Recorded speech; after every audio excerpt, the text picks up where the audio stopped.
کیا کبھی آپ نے اس پر کیا غور ہے؟ کیا کبھی آپ نے اس پر کیا غور ہے کہ مسجد کے احکام دیگر جگہوں سے کچھ اور ہے کہ نہیں ایسا؟ کیا کبھی آپ نے کیا اس پر غور ہے کہ مسجد کے احکام دیگر جگہوں سے کچھ اور ہے؟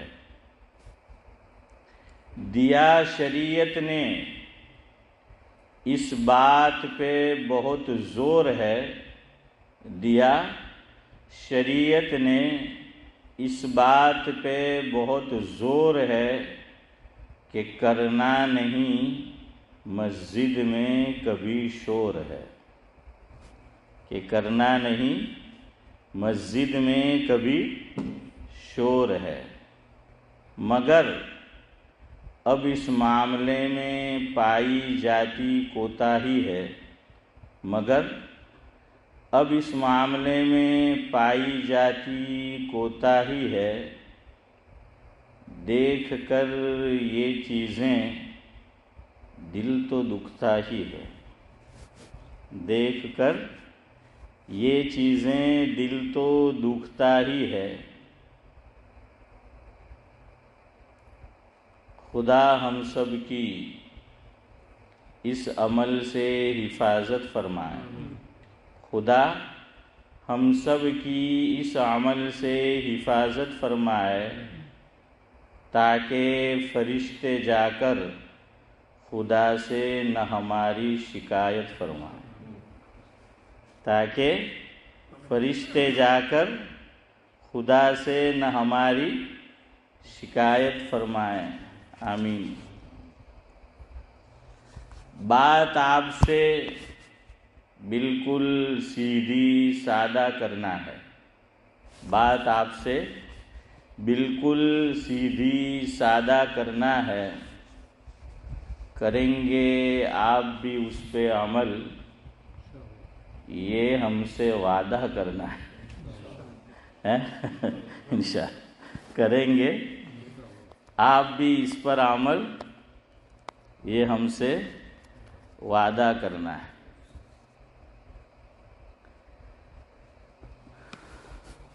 مسجد کیا چیز ہے؟ پہلے میں ڈیٹیل میں نہیں جاتا، بہت مختصر آپ کو بتاتا ہوں اس کی اہمیت۔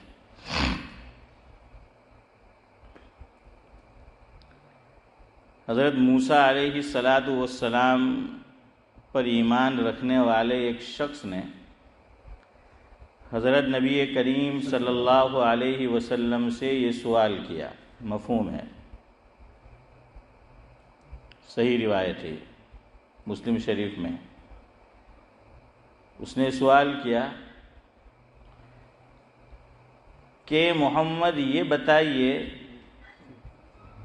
روئے زمین پر سب سے بہتر زمین کا ٹکڑا کون سا ہے؟ کیا سوال کیا کہ اللہ تبارک و تعالیٰ نے جو یہ کائنات بنائی ہے، تو اس کائنات میں سب سے بہتر جگہ ٹکڑا، یہ ٹکڑا تو کون سا ہے اور جگہ تو کون سی ہے؟ ایک چیز یہاں سمجھنے کی، سیکھنے کی اور وقت پر عمل میں لانے کی ہے۔ اللہ تعالیٰ میں سب سے زیادہ محتاج ہوں، آپ سب سے مجھے پہلے عمل کی توفیق دے، اور ہم سب کو بھی، اور خاص طور سے جو میری برادری ہے چودھری صاحب، یعنی علماء، کہ جو علماء ہیں ان کو اس پر عمل کی۔ وہ کیا؟ دیکھیے کس سے پوچھا جا رہا ہے؟ اللہ کے نبی سے، اور نبی بھی کون؟ سید الانبیاء، اشرف الانبیاء، خاتم الانبیاء۔ بند کر دے، ٹھنڈک لگ رہی، پاؤں میں تھوڑا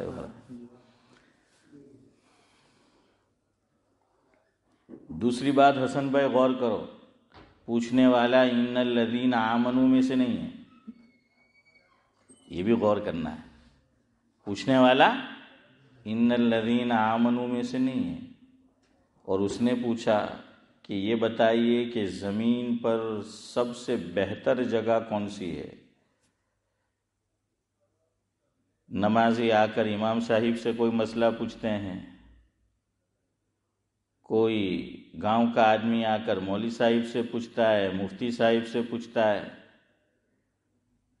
اللہ بچائے، مولویوں کو اور مفتیوں کو، اماموں کو شرم آتی ہے یہ کہتے ہوئے کہ آپ نے جو سوال پوچھا مجھے اس کا جواب معلوم نہیں ہے. جزاک اللہ حنیف بھائی.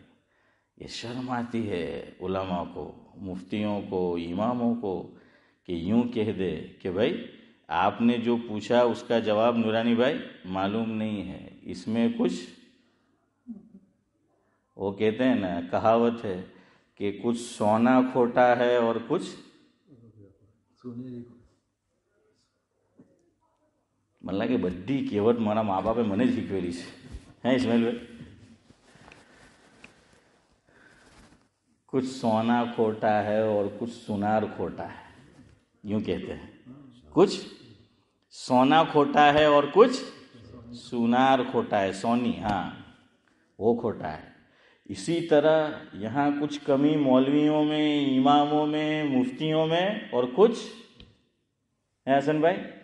میں یار ماری برادریની વાત کરું તમે હું બોલો નહીં હવે ہیں. ہاں کہ عوام میں کیوں بعض عوام کا مزاج یہ ہوتا ہے، آ کر مسئلہ پوچھیں گے، امام صاحب نے کہا کہ بعد میں بتاؤں گا، معلوم نہیں ہے. مولوی صاحب نے کہا، مفتی صاحب نے. પછી જે કોઈ પેલ્લોમાં લેરા જાવી ખબર નહીં આ કમિટીવાળા કેવા ઇમામને ઉંચકી લાવલા છે. હે એક મસલો પૂછ્યો એમ કે તે બી યાદ નહીં એમ કે આટલા દાડાથી ઇમામત તરીકે આવલો છે એમ કે 12 વર્ષે બાવો પાડ્યો એમ કે હે આટલા ટાઈમ પછી કદી બધી એક મસલો પૂછ્યો એમ કે ઇમામને ટેહો નહીં આવડે. ઇમામ બી જાણતા હે કે આ તો બીબીસી એટલું ફાસ્ટ ન્યૂઝ જે છે તે નહીં ફેરવે એટલો આ ફેરો હે, તો પછી એવો હવે એને ગોલ ગોલ ફેરવે. ایک جواب تو یوں دے دیتے ہیں کہ بھائی اس میں کیا ہے، اختلاف ہے. کیا ہے؟ اختلاف ہے.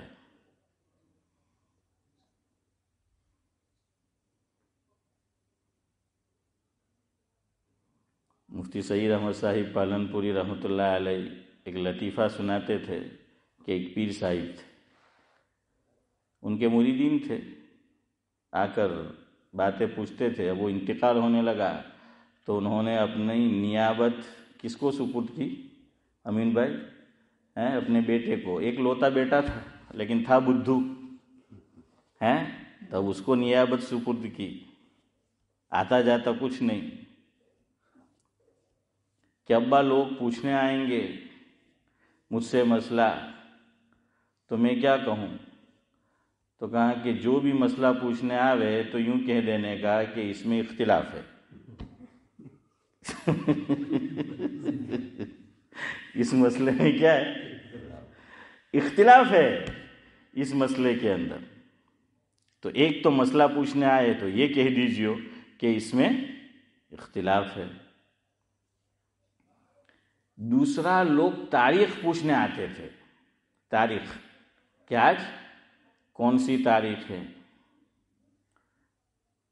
تو اب میں وہ کیا کروں گا؟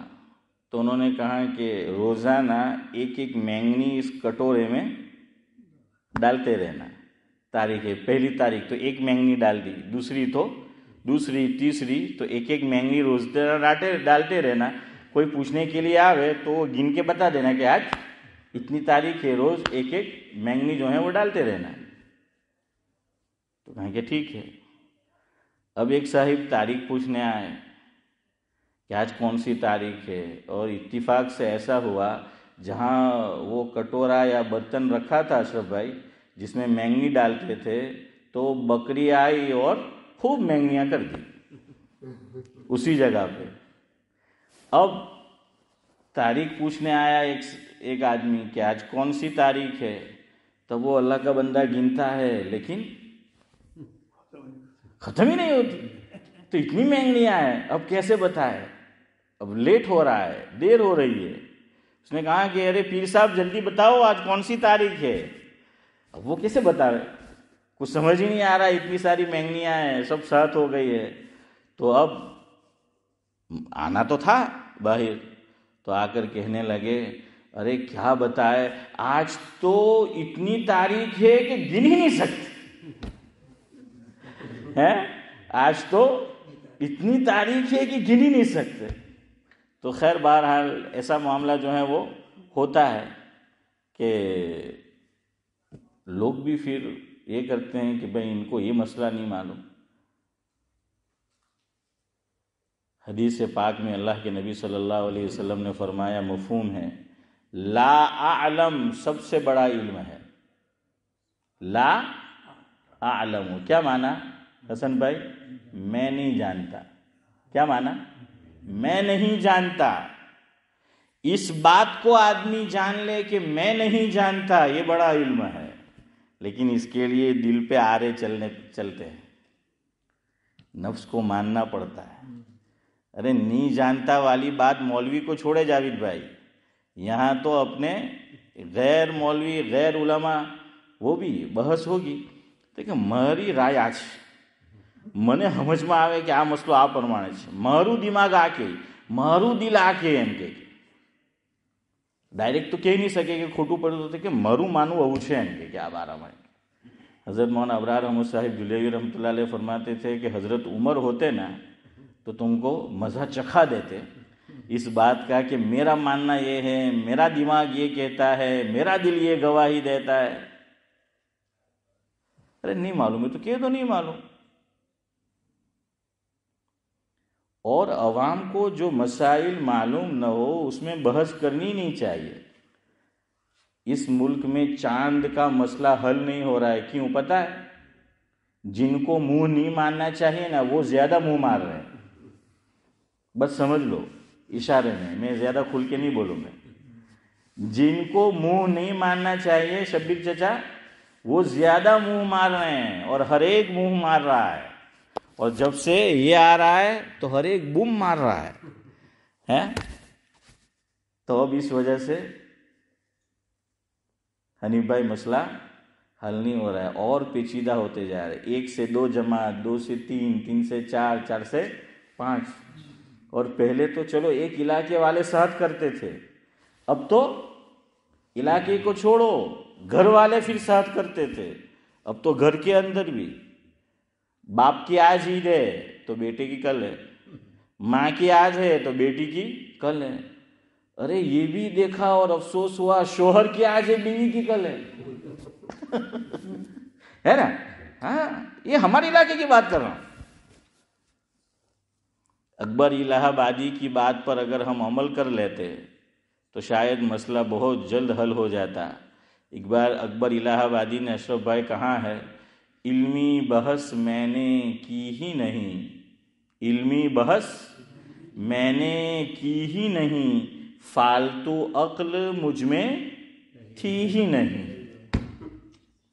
کتنا سمپل سادہ اور بہترین شعر ہے کہ علمی بحث میں نے کی ہی نہیں، فالتو عقل مجھ میں تھی ہی نہیں.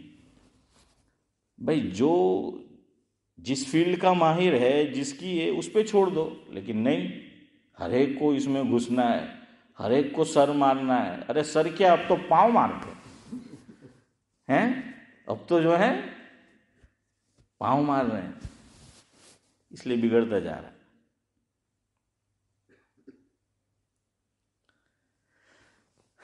بھائی کہہ دو حضرت امام مالک علیہ الرحمہ جو 4 بڑے امام ہیں اس میں دوسرے نمبر کے امام، ایک ہی مجلس میں کتابوں میں لکھا ہے، مفہوم ہے کہ ان سے بہت سارے سوالات کیے گئے. حضرت کے یہاں بڑا مجمع لگتا تھا.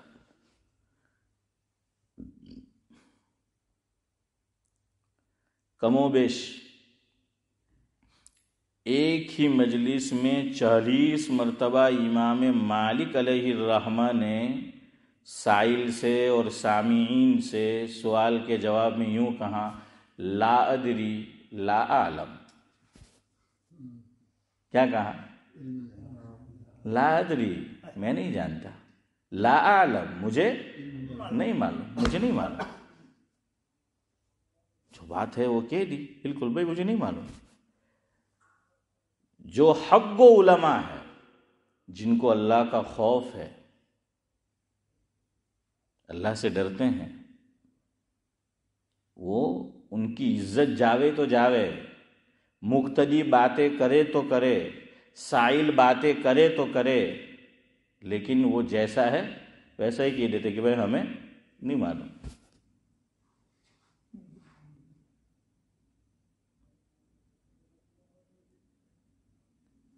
حضرت مولانا مفتی امین صاحب پالنپوری دامت برکاتہم العالیہ، حضرت مولانا مفتی سعید احمد صاحب پالنپوری رحمۃ اللہ علیہ کے چھوٹے بھائی یہاں تشریف لائے بھی، آپ جانتے ہیں. وہ جو کمرہ ہے حضرت کا، تو وہاں ظہر کی نماز کے بعد حضرت کے ساتھ میں بیٹھا ہوا تھا. ایک آدمی نے آ کر سوال کیا کہ حضرت، وہ جو روایت کا مفہوم ہے کہ حضرت ابراہیم علیہ السلام کو ظالم بادشاہ نے پکڑ لیا اور بیوی ساتھ تھی، پوچھا کہ یہ کون ہے، تو جواب میں کیا فرمایا تھا؟ بہن. جی ہاں، جزاکم اللہ. بہن یہ کہا تھا نا حضرت ابراہیم علیہ السلام نے، کیا فرمایا تھا؟ میری بہن ہے. کیوں؟ وہ جو بادشاہ تھا تو وہ عورتوں پہ ناجائز ہاتھ مارتا تھا، ان کی عزت سے کھیلتا تھا، لیکن اس کا ایک اصول تھا کہ اگر بھائی بہن ہو تو عزت پہ ہاتھ نہیں ڈالتا تھا عورت کی، لیکن میاں بیوی ہسبینڈ اینڈ وائف ہو تو عزت پہ ہاتھ ڈالتا تھا. اور اس کی حکومت تھی، کئی لوگ تھے، کیا کر سکتا ہے آدمی. تو وہ جو مسافر گزرتے تھے ان کو اس کے آدمی پکڑ کر لاتے تھے. تو حضرت ابراہیم علیہ السلام نے یہ جواب دیا کہ یہ میری بہن ہے. حالانکہ وہ کیا تھی؟ بیوی تھی. تو وہ صاحب پوچھنے لگے، وہ اللہ کو پیارے ہو گئے. وہ جو صاحب ہے جنہوں نے مسئلہ پوچھا وہ اللہ کو پیارے ہو گئے. اب میں نام نہیں لے رہا چونکہ وہ دنیا میں ہے نہیں، ہمارے ہی علاقے کے، بڑی عمر کے تھے. مفتی امین صاحب دامت برکاتہم العالیہ نے، آپ پوچھ سکتے ہیں ان سے، ابھی حیات ہے، میں جو نام لے کے آپ کو بتا رہا ہوں. حضرت نے فرمایا کہ بھائی ذہن میں نہیں ہے فی الحال کہ یہ کیوں فرمایا. میں نے حضرت سے بڑے ادب سے عرض کیا کہ حضرت تھانوی نے اس کا جواب لکھا ہے اور میرے پاس کتاب بھی موجود ہے اور میں نے اس کو پڑھا ہے، برابر اس کا مفہوم میرے ذہن میں ہے، اگر آپ اجازت دیں تو میں بیان کروں. میں نے آہستہ کہا کہ وہ آدمی بھی پورے سن نہیں جائے، ذرا ان کے قریب ہو کے حضرت سے میں نے کہا، یہ نہیں کہ بڑائی ماننے کی کہ بھائی میں جانتا ہوں، نہیں، میں نے آہستہ اور اجازت مانگی کہ اگر آپ چاہیں تو میں کہوں. حضرت نے فرمایا بالکل. جب حضرت تھانوی نے لکھا ہے، فرمایا کہو کیا لکھا ہے. میں نے کہا حضرت تھانوی نے ایک اصول لکھا ہے، ایسا جھوٹ،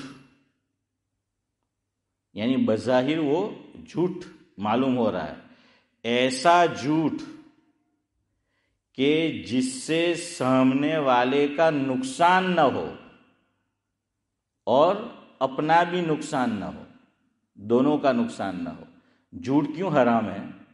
اس لیے کہ بولنے والے کا فائدہ ہوتا ہے اور جس سے بولا جا رہا ہے اس کا نقصان ہوتا ہے، اس لیے حرام ہے. سود کیوں حرام ہے؟ اسی لیے کہ جو بیچارہ غریب ہے، مسکین ہے، کسی کے پاس لینے آیا ہے تو اس کا تو نقصان ہے نا. 1000 پاؤنڈ لیے اور 1100 دینے کے، تو اس کا فائدہ ہوا اور اس کا کیا ہوا؟ نقصان ہوا. اسی لیے سود حرام ہے، جھوٹ اسی لیے حرام ہے. لیکن دونوں طرف بات یہ ہو کہ جس سے جھوٹ بولا جا رہا ہے اس کا نقصان نہیں ہو رہا، اور یہ جو آدمی جھوٹ بول رہا ہے تو اس کا بھی فائدہ نہیں ہو رہا، نقصان سے بچ رہا ہے وہ. بات سمجھنا میری. حضرت تھانوی نے جو لکھا ہے، حنیف بھائی سمجھ رہے ہو نا کہ مراقبے میں ہو؟ اچھا ہاں.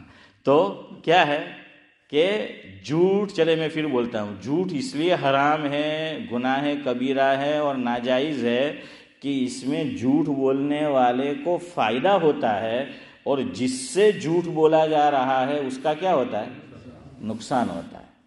یا وہ آدمی نہیں ہے، مان لو کوئی محکمہ ہے تو گورنمنٹ کا نقصان ہوتا ہے، اس محکمے کا نقصان ہوتا ہے. لیکن اگر کبھی موقع ایسا آ جائے کہ جھوٹ بولنا پڑ جائے، یعنی وہ جھوٹ ہی لگ رہا ہے بظاہر، بولنا پڑ جائے لیکن سامنے والے کا نقصان نہ ہو، اور جو بول رہا ہے وہ فائدہ نہیں ہو رہا ہے لیکن وہ نقصان سے بچ رہا ہے. ایک معنی میں آپ فائدہ کہہ بھی سکتے ہیں لیکن اصل فائدہ حاصل کرنا نہیں ہے، اصل کیا ہے؟ نقصان سے بچنا ہے. اگر آپ سمجھ گئے ہو تو آگے چلوں. سمجھ آ گیا؟ میں نے کہا حضرت تھانوی نے یہ اصول لکھا ہے. اب یہاں دیکھو اس معاملے میں حضرت ابراہیم علیہ السلام نے یہ فرمایا کہ یہ میری بہن ہے. اگر بیوی بولتے تو وہ عزت لٹتا، ظالم جابر ظالم بادشاہ. تو یہ جو جھوٹ بظاہر بولا اس میں اس کا تو نقصان ہے نہیں، بلکہ وہ تو گناہ سے بچا ہے، وہ تو گناہ سے بچا ہے وہ. اور ادھر حضرت کا اپنا کوئی فائدہ نہیں ہے، ہاں نقصان سے بچ رہے ہیں کہ اپنی بیوی کی آبرو پہ آنچ نہ آئے، عزت پہ آنچ نہ آئے.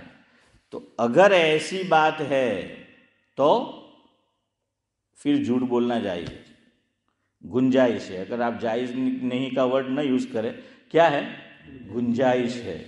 تو ایک تو توریے کی شکل ہوتی ہے، توریہ وہ الگ چیز ہے. سنا ہے نا توریہ؟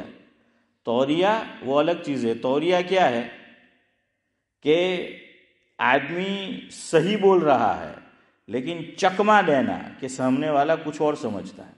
جیسے حضرت مولانا قاسم نانوتوی علیہ الرحمہ کا قصہ مشہور ہے کہ CID ان کے پیچھے لگی تھی ایک خاص معاملے میں، آپ جانتے ہیں. اب وہ حضرت کو پہچانتی نہیں تھی اور اتفاق سے پہنچ گئے، حضرت تک پہنچ گئی.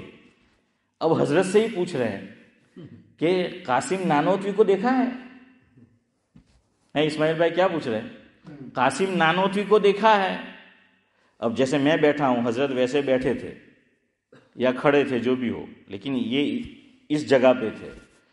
اب جھوٹ اگر یوں کہتے کہ نہیں تو جھوٹ ہے کہ بھائی وہ خود تھے، تو کیا کیا؟ حضرت جگہ سے ہٹ گئے ذرا اور کہنے لگے کچھ دیر پہلے یہیں تھے، کچھ دیر پہلے یہیں تھے. بات صحیح ہے نا کہ بھائی ہٹے تو کچھ دیر ہو گئی، ہٹے نا اپنی جگہ سے تو کچھ دیر ہو گئی. تو یوں کہا کہ کچھ دیر پہلے یہی تھے، تو وہ یہ سمجھا کہ میرے آنے سے کچھ دیر پہلے یہاں ہوں گے، تو چلا گیا اور حضرت نے اپنی جان بچا لی. تو بھائی کبھی عقل سے بھی کام لینا چاہیے جاوید بھائی. اپنی تو میاں بھائیનો પ્રોબ્લેમ ہے کہ બધામાં બહેક ચડાવે ગાડી જામ કરી તે જ પ્રોબ્લેમ છે આપણો. کبھی عقل سے بھی کام لیا کرو، نقصان سے بچ جاؤ گے. تو جہاں تک بات بن جاتی ہو، وہ راندیر کے حکیم صاحب تھے، انہوں نے اشعار لکھے ہیں کہ جہاں تک کام چلتا ہو غذا سے چاہیے بچنا دوا سے، ہے نا جاوید بھائی؟ اور اشرف بھائی وہ بہت لمبی انہوں نے نظم لکھی ہے سب کہ سر میں درد ہو، پاؤں میں درد ہو، پیٹ میں درد ہو، کھانسی ہو، سردی ہو، زکام ہو، بخار ہو، سب کا نام لیا ہے تو کہا کہ دوا سے بچو اور کیا اختیار کرو؟ غذا اور کیا؟ پھل اور سبزی، پھل اور سبزی. وہ تو وہ یہاں سے شروع کرتے ہیں کہ جہاں تک کام چلتا ہو غذا سے تو آدمی کو بچنا چاہیے دوا سے. تو یہاں بھی جہاں تک عقل سے کام چلتا ہو تو فائٹنگ سے بچنا چاہیے. આપણે તો લડવાનું હોદે ને તેઓ બહુ હોશિયાર હંબે જોઈ કે હા અનાયા તો વાંધો નહીં આવે ہیں, لیکن یہ نہیں سوچتا ہے کہ پھر اس کے لوگ آئیں گے، خاندان والے آئیں گے اور بات اور جو ہے وہ بڑھے گی، نقصان دونوں طرف سے ہوگا. بہرحال تو میں نے حضرت بہت خوش ہو گئے اور کہا کہ ہاں بالکل ان کو کہ بھئی یہ جواب ہے تو دیکھیے اس میں کسی کا نقصان نہیں ہے. اور پھر میں نے حضرت سے کہا کہ حضرت وہ حدیث بھی ذہن میں حدیث بھی یہاں کام دے سکتی ہے کہ حضور نے فرمایا، یہ تو روایت میں ہے کہ 3 موقع پر خلاف واقعہ بات کہنا صحیح ہے. ان میں سے ایک حسن ભાઈ આપણા બધાના કામની છે તો જરા કહી દેમ તમને, પણ ઘેરવાળા સાંભળતા હોય તો કદાચ પૂરેપૂરો ફાયદો નહીં થાય. ہیں وہ کیا؟ بیوی کے لیے کوئی سوٹ لے کر آئے کہ بھائی مان لو بیوی کی کیا ہے، شادی کی سالگرہ ہے، کیا بولتے ہیں، میرج. ہاں جاوید بھائی مناوتا لاگے تو نہیں کوئی بات نہیں، منا سکتے. سنو نہیں منا سکتے، میں کہہ رہا ہوں نا آپ کو، کوئی بات نہیں. یعنی سب کو اکٹھا نہیں کرنا ہے، ہنگامہ نہیں کرنا ہے. میرے اینیورسری خوشی کا دن ہے کہ بھائی اللہ کا شکر ادا کرے کہ ہم دونوں نے ایک ساتھ ہاں اتنے سال کی ہے تو اس کے لیے کچھ لے کر آؤ، کھانے کے لیے لے جاؤ اس کو، کوئی بات نہیں، اس کی گنجائش ہے. میں یہ نہیں کہہ رہا کہ تمہیں وہ کرجو જ સમજ પડી ગઈ નહીં، તમારી مرضی. હા નહીં તો એમ ન કહેવાય કે મોલ સાહેબ નવો શોશો છોડીને ગયા ہیں.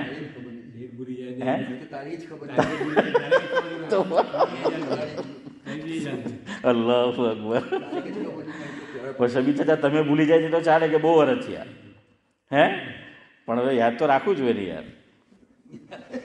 હા એ વાત બી ખરી છે કે તારીખ જ જે છે તે ભૂલી જાય. હે તારીખ જ ભૂલી જાય, કારણ કે તે તારીખ જ એવી રકમ કરી દી આપણા હારું, ખાસ બીજી તારીખ, تو اب وہ تاریخ وہ بھول جائے. لیکن بہرحال یاد ہو، آپ گفٹ دے کوئی بات نہیں، لیکن ہنگامہ نہیں کرنا ہے اور دوسرے کی بیوی کو نہیں دینا ہے کہ بھائی کی بیوی کو دے دیا، فلانے دوست کی بیوی کو دے دیا. نہیں، بس یہیں تک محدود، خود اپنی. اور اس کا چرچا بھی اسٹیٹس پہ نہیں کرنا ہے کہ میری پاچھا اسٹیٹس پر મૂકે ગયા માય સ્વીટ હાર્ટ ہیں તેની આજે આ છે ને તે છે ને ફલાણો ને ઢીમકડું ہیں.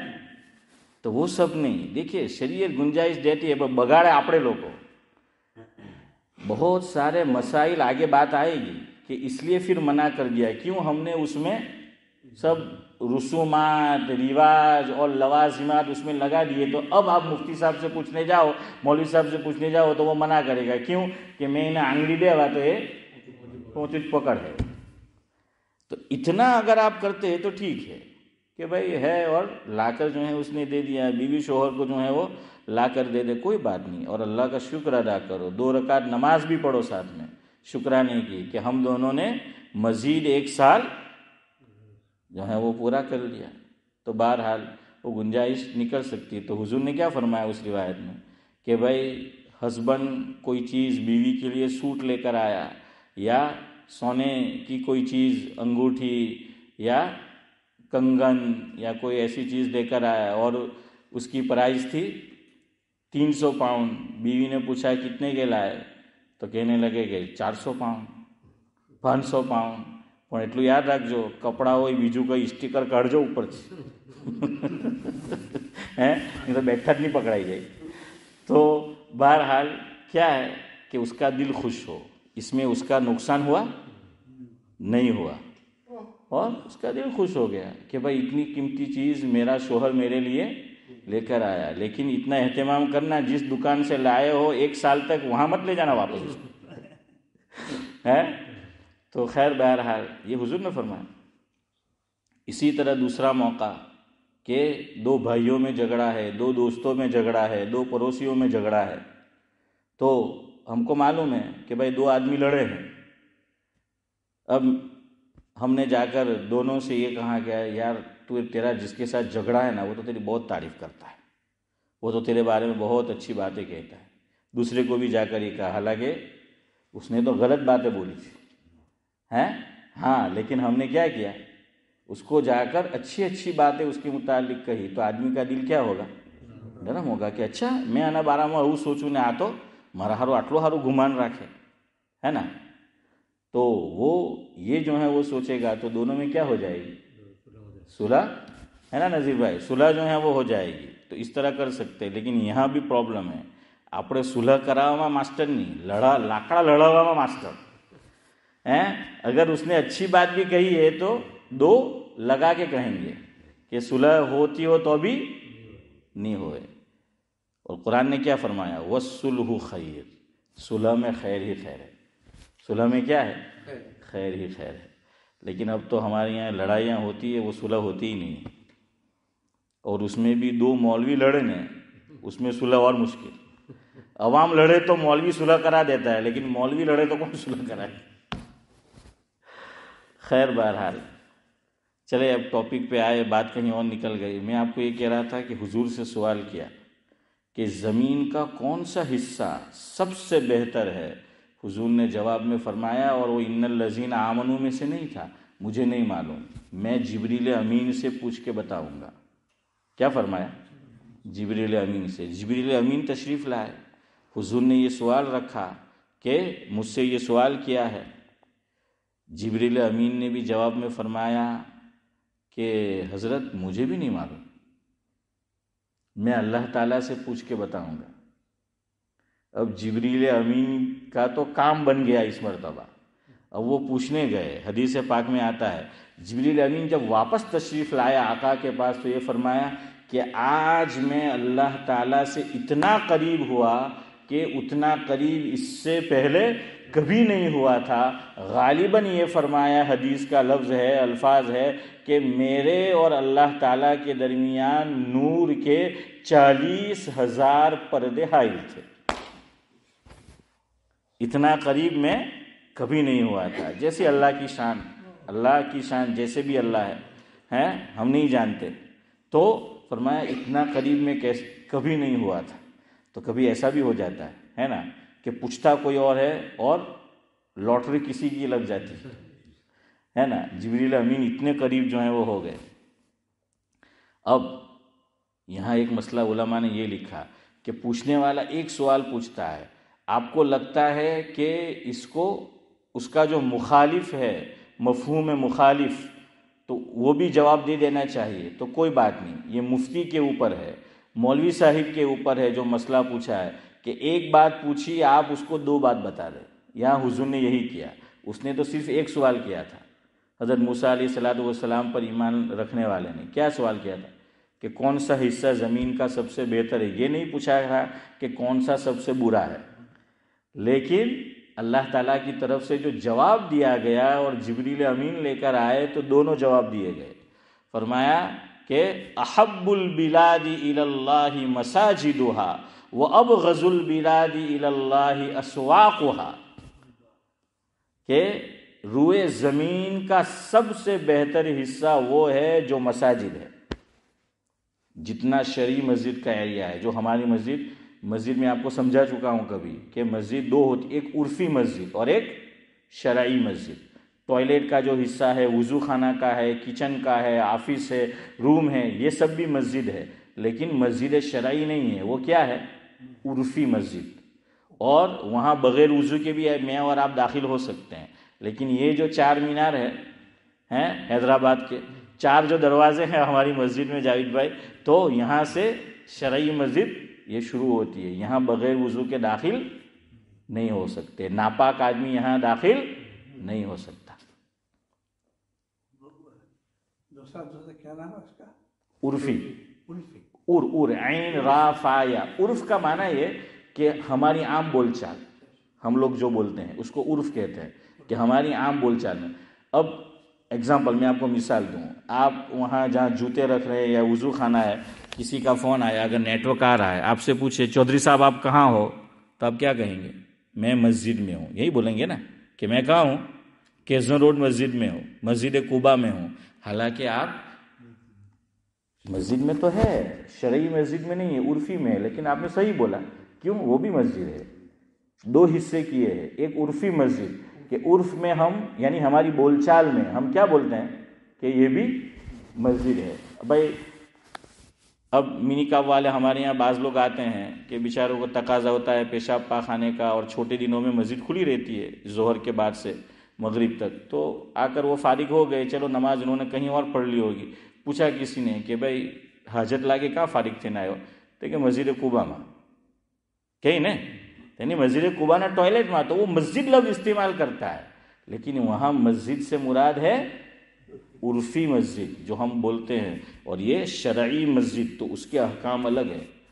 تو اللہ نے فرمایا کہ یہ سب سے بہتر جگہ ہے، اسی لیے روایت میں فرمایا کہ جب یہ پوری یہ کائنات، یہ دھرتی ختم کر دی جائے گی اور جنت والے جنت میں، جہنم والے جہنم میں چلے جائیں گے، اس زمین کو ختم کیا جائے گا، تو زمین کے وہ حصے جو مساجد ہے وہ کہاں چلے جائیں گے؟ جنت میں۔ آپ نے سنا ہے نا؟ ہاں، وہ جنت میں جائیں گے، کیوں؟ اس کا حکم الگ ہے۔ اور دوسرا جواب یہ دیا کہ سب سے بری جگہ روئے زمین پر کیا ہے؟ بازار ہے، مارکیٹ ہے، شاپنگ سینٹر ہے۔ کیوں؟ علماء نے یہ لکھا کہ عام طور پر بازاروں میں جھوٹ چلتا ہے، عام طور پر بازاروں میں کیا چلتا ہے؟ جھوٹ چلتا ہے، اس لیے فرمایا کہ وہ سب سے بری جگہ ہیں۔ تو بھائی اس کے احکام الگ ہے، یہاں بات چیت نہیں کرنی چاہیے۔ نکاح کے بعد بڑا شور ہوتا ہے، ہمارے یہاں تو ویسے بھی شور ہوتا ہے، اللہ کرے کہ وہ شور ختم ہو جائے۔ مسجد سے پہلے کچھ اور آوازیں گھر میں جاتی ہیں، مائک چالو ہوتا ہے تو بہرحال اللہ ہم سب کو اس کی بھی توفیق دے۔ الحمدللہ کچھ کم ہے، ماننے والے مان جاتے ہیں، سمجھنے والے سمجھتے ہیں کہ مولوی صاحب اپنی جیب سے نہیں کہہ رہے، اللہ اور اللہ کے رسول کی باتیں، ماننے والے مان جاتے، نہیں ماننے والے ہر دور میں ہوتے ہیں، نہیں مانتے ہیں، تو کیا فرق پڑتا ہے؟ ہم تو اللہ رسول کی باتیں سناتے رہیں گے، ہمارا تو فرض ہے، ماننا نہ ماننا آپ کا کام ہے۔ ہاں، یا ایھا الرسول بلغ ما انزل الیک من ربک، اور فرمایا لست علیہم بمسیطر، کہ آپ کو جو پتہ ہے آپ بتا دو، ہم نے آپ کو نگہبان بنا کر نہیں بھیجا ہے۔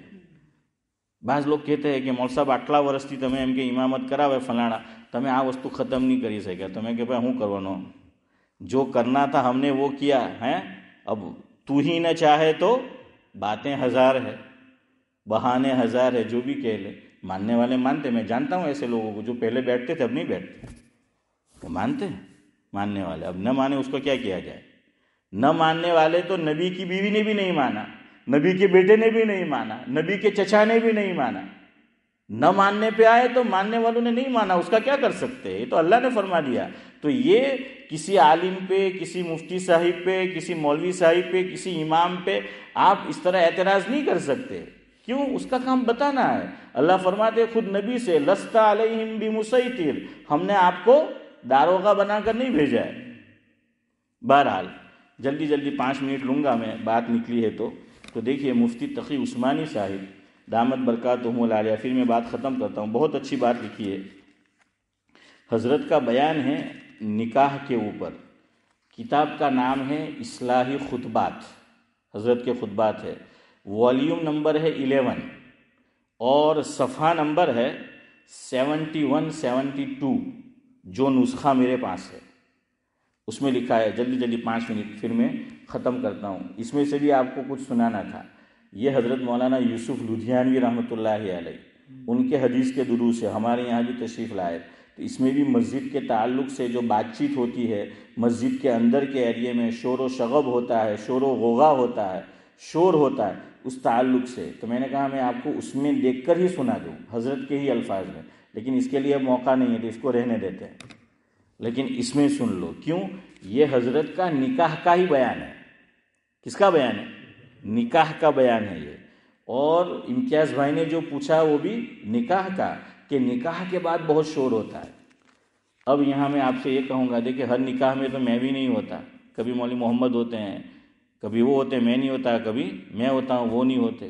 تو بھائی آپ لوگ بھی ہو تو یہ آپ کی بھی ڈیوٹی بنتی ہے، آپ کی بھی ذمہ داری ہے. باہر سے ذرا جا کے کیا کر دو، مائک آن کر کے کہہ دو کہ بھائی مسجد میں شور نہ کرو. کہاں آ جاؤ؟ باہر آ جاؤ. ہر مرتبہ آپ گھنٹی ہمارے گلے میں مت باندھو ہیں. کبھی جو ہے آپ بھی کر لیا کیجئے. عزت سے کہنا ہے، احترام سے کہنا ہے، اچھی طرح کہنا ہے، شریعت کی بات ہے. یا یہیں آپ کہہ دیں کہ بھائی دیکھو آپ باہر جو ہیں وہ چلے جاؤ. سب ایمان والے ہیں بھائی، مانیں گے، وہ کیوں نہیں مانیں گے؟ اور جو نہیں مانتا وہ جانے ہیں، اس کا اللہ جانے. لیکن ہم نے ہمارا فریضہ ادا کر دیا، ماننے والے مانتے. ایک بات یہ کرو آج سے کہ ہماری فیملی میں نکاح ہو، ہمارے خاندان میں شادی ہو تو دولہے سے کہہ دو، چاہے وہ ہمارے خاندان کا لڑکا ہے یا باہر سے آیا ہے، تو ان سے پہلے سے کہہ دو کہ بھائی دعا تھئی جائے، پچھی سائن تھئی جائے رجسٹરના અંદર، તો તારે કોઈના હાથે ગલે મસ્જિદના અંદરમાં લાગવાનું જ નહીં. ہاں یہ اشرف بھائی پرابلم یہ ہوتا ہے کہ بھائی تو اٹھ کے کہاں چلا جا، صحن میں چلا جا. بالکل باہر بھی نہیں جانا ہے، میں باہر نہیں کہہ رہا ہوں، پیسیج میں چلے جاؤ، کوئی بات نہیں. مسجد کے صحن میں پیسیج میں چلے جاؤ اور وہاں سے گلے لوگوں سے معانقہ کرتے رہو، گلے لگتے رہو، بھیٹا کرو ہیں.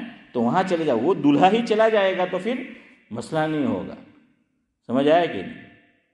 اب کچھ لوگوں نے پہلے مبارکبادی دے دی ہوتی ہے آلریڈی نکاح سے پہلے، پتہ نہیں پھر کیوں دوبارہ وہ کیوں میں جاتے ہیں کرے بھائی دے دی، اب کیا ہے دو مرتبہ.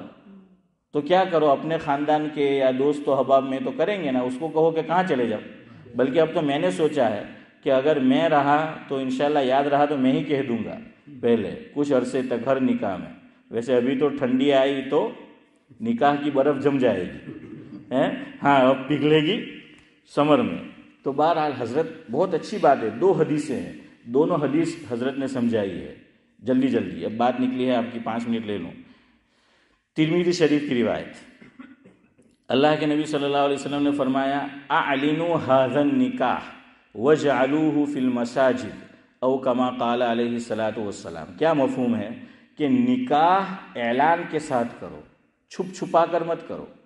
زنا چھپ کر ہوتا ہے، نکاح کے لیے کیا کرو، اعلان کرو. میں نادر پڑھتا تھا تو نادر میں تو حنیف بھائی وہ مؤذن صاحب وہ جو دف ہے نا اس طریقے کی چیز ہوتی تھی، ڈم ڈم ڈم ڈم وہ بجاتے تھے اور اعلان کرتے تھے کہ فلانا نکاح سے. تو اعلان ہونا چاہیے. اور فرمایا کہ کہاں کرو، مسجد میں. دوسری روایت ابو داؤد شریف میں ہے، کتاب الصلاۃ میں. تو اس میں اللہ کے نبی صلی اللہ علیہ وسلم نے فرمایا وَإِيَّاكُمْ وَحَيْشَاتِ الْأَسْوَاقِ او کما قال علیہ الصلاۃ والسلام. جو امتیاز بھائی نے ورڈ بولا نا کہ ایسا لگتا ہے کہ فش مارکیٹ قریب حضور کے وہی لفظ ہے. حضور نے لفظ اشرف بھائی استعمال فرمایا اسواق. اسواق یعنی بازار، مارکیٹ، وہی یہ جمع ہے سوق کی، بازار. تو دونوں روایت حضرت نے مفہوم سنایا. سنو حضرت کے الفاظ میں. اصلاحی خطبات جلد نمبر 11 صفحہ 71-72 فرمایا کہ جس طرح نماز عبادت ہے اسی طرح نکاح بھی عبادت ہے، اس لیے نکاح کو مسجد میں انجام دینے کی تاکید فرمائی ہے. کس نے؟ نہیں حضور نے، کہ مسجد، یہ بات حضرت کی ہے، آپ کی بات صحیح ہے، لیکن کس نے تاکید فرمائی مسجد میں نکاح کرو؟ حضور نے. کیوں؟ کہ نماز بھی عبادت تو مسجد میں ہوتی ہے، نکاح بھی کیا ہے، عبادت ہے، تو اس کو مسجد میں کرو. اور کیوں مسجد میں؟ دوسرا فائدہ یہ ہوگا جتنے نمازی ہوں گے سب اس میں شامل ہو جائیں گے. تو اعلان ہو گیا ہے نا، اعلان ہو گیا، امام صاحب نے اعلان کر دیا کہ بھائی نکاح ہوگا تو وہ ہو جائے گا. آگے فرمایا لیکن یہاں ایک مسئلہ اور سن لیجئے. یہ میرے الفاظ نہیں ہے، ہو بہو حضرت کے الفاظ ہے. لیکن یہاں ایک مسئلہ اور سن لیجئے. حضور اکرم صلی اللہ علیہ وسلم کے نبی ہونے کی حیثیت سے آپ ہی کی نگاہ وہاں تک پہنچ سکتی ہے. وہ یہ کہ جہاں آپ نے یہ فرمایا کہ نکاح مسجد میں انجام دو، وہاں ساتھ ہی آپ صلی اللہ علیہ وسلم نے یہ بھی ارشاد فرمایا وَإِيَّاكُمْ وَحَيْشَاتِ الْأَسْوَاقِ. اس کا میننگ کہ مسجد میں بازاروں کی طرح شور و شغب سے بچو. وہی فش مارکیٹ کہ مسجد میں ویسا شور نہیں ہونا چاہیے جیسا بازاروں میں ہے. تو دیکھیے ویسا ہی شور ہوتا ہے. ایک اور موقع، کوئی خاص پروگرام علماء کا ہے یا دعوت و تبلیغ والوں کا جلسہ ہے، اس موقع پر بھی یاد رکھو اس وقت بھی بہت شور ہوتا ہے کیونکہ پبلک زیادہ ہے. کوئی خاص علماء کا پروگرام ہے ہمارے دعوت و تبلیغ کے ساتھیوں کا، تو بھائی اس موقع پر بھی میں ہوں آپ ہوں تو کہے کہ بھائی کہاں چلے جاؤ، باہر جو ہے وہ چلے جاؤ.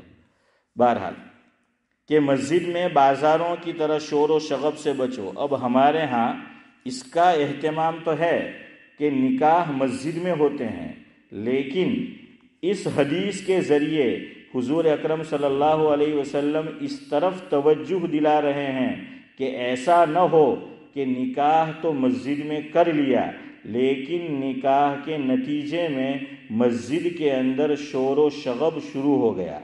آج کل اس کا لحاظ نہیں کیا جاتا بلکہ نکاح کی محفل کے بعد شور و شغب شروع ہو جاتا ہے. چونکہ حضور اکرم صلی اللہ علیہ وسلم کی نگاہ مبارک اس طرف دیکھ رہی تھی کہ جب لوگ اس حکم پر عمل کریں گے، کس حکم پر کہ نکاح مسجد میں کرو، اس پر عمل کریں گے تو کہیں اس گناہ کے اندر مبتلا نہ ہو جائے، اس لیے آپ نے پہلے ہی خبردار کر دیا کہ مسجدوں کو بازاروں کی طرح شور و شغب سے بچاؤ. لہذا جب نکاح عبادت ہے تو عبادت کو گناہ کی ملاوٹ سے پاک ہونا چاہیے. یہ عجیب بات ہے کہ عبادت بھی ہو رہی ہے اور ساتھ ساتھ گناہ بھی ہو رہا ہے. تو مسجد میں بات کرنا کیا ہے؟ گناہ ہے. ایک روایت میں ہے حضور نے فرمایا جو لوگ مسجد میں بات کر رہے ہو ان کے پاس مت بیٹھو، ان کے ساتھ مت بیٹھو. اور الفاظ ہے کہ اللہ تعالیٰ کو ایسے لوگوں کی کوئی پرواہ نہیں. اور یہاں ہم نیکی کمانے آئے اور لے کر کیا جائیں گے؟ گناہ جو ہیں وہ جائیں گے. ہمارے یہاں ہوتا ہے کچھ لوگ وہ کونے میں میرے رائٹ طرف، کچھ الٹے میں مسجد میں آ کے بیٹھتے ہیں اور بات کرتے ہیں. ارے بھائی جلدی آئے تو صف میں آ کے بیٹھ جاؤ. اب ایک آیا تو اس کو دیکھ کے دوسرا آتا ہے، تیسرا آتا ہے. اس طرح حلقہ بندی سے بھی جو ہے وہ منع کیا گیا ہے. تو بھائی یہ گناہ ہے. اللہ مجھے بھی بچنے کی توفیق دے اور آپ کو بھی دے. آج زیادہ منٹ لے لیا تو اب کفارہ بھی ہونا چاہیے، تو کل مجلس نہیں ہوگی. ہاں تو بس وہ کفارہ ہو گیا نا اسماعیل بھائی، ہاں وہ کفارہ ہو گیا. سبحان اللہ بحمدہ، سبحان اللہ سبحانک اللہم وبحمدک، نشہد ان لا الہ الا انت نستغفرک. جزاک اللہ خیر.